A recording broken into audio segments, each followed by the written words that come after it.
नमस्कार सभी साथियों एक बार फिर से आपका स्वागत है एक और नई वीडियो में। अभी साथियों देख सकते हैं खाली ज़मीन पड़ी हुई है और कुछ दिन पहले इसमें चप्पल कद्दू की जो वेजिटेबल थी वो थी और वो ख़त्म हो चुकी है। देख सकते हैं इसमें अभी भी अवशेष जो है ना चप्पल कद्दू के बचे हुए ये वाले, तो ये वेजिटेबल थी और अभी बिल्कुल ख़त्म हो चुकी है क्योंकि टाइम पीरियड इतना ही होता है इसका। और अभी इसमें तैयारी करेंगे अगली फसल की जो कि है फूल गोभी।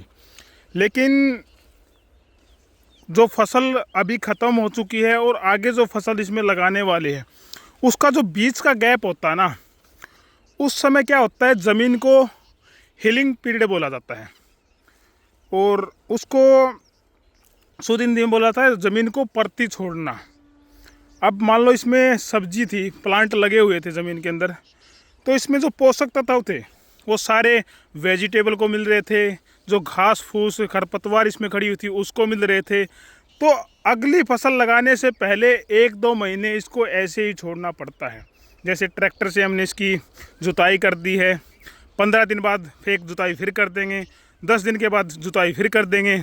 इससे अगर जो मिट्टी है ना वो उल्ट पुट होती रहेगी और सूर्य की जो धूप पड़ेगी, हवा लगेगी, उसमें पोषक तत्व दोबारा से बनने शुरू हो जाएंगे, रिजनरेट हो जाएंगे। जैसे हमारी बॉडी में ना लाल रक्त कण होते हैं आरबीसी, वो रिजनरेट होती रहती है। उसी प्रकार से ज़मीन में भी जो पोषक तत्व होते हैं वो रिजनरेट होते रहते हैं और रिजनरेट तभी होंगे जब उसको हम खाली छोड़ेंगे।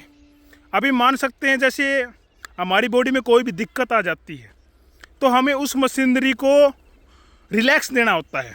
जैसे मान लो बुखार आ गई तो हमें क्या करना होता है, उपवास करना होता है, व्रत करना होता है। तो उसी प्रकार से ज़मीन में अभी इसको हील करने के लिए, दोबारा से ग्रो करने के लिए ज़मीन को खाली छोड़ा जाता है। एक तरह का उपवास है ज़मीन का। तो ये ऑटोमेटिक हील होगी, इसमें पोषक तत्व दोबारा से बनेंगे, ये ज़मीन स्ट्रॉन्ग हो जाएगी और अगली फसल 2 से 3 महीने बाद जब इसमें लगेगी तो वो एकदम से ग्रो होगी, उसमें कोई बीमारी नहीं होगी और इतनी स्ट्रॉन्ग इम्यूनिटी पावर उस फसल की इतनी होगी कि हमारी जो किसान है उसकी चेहरे पर खुशी ऑटोमेटिक आ जाएगी।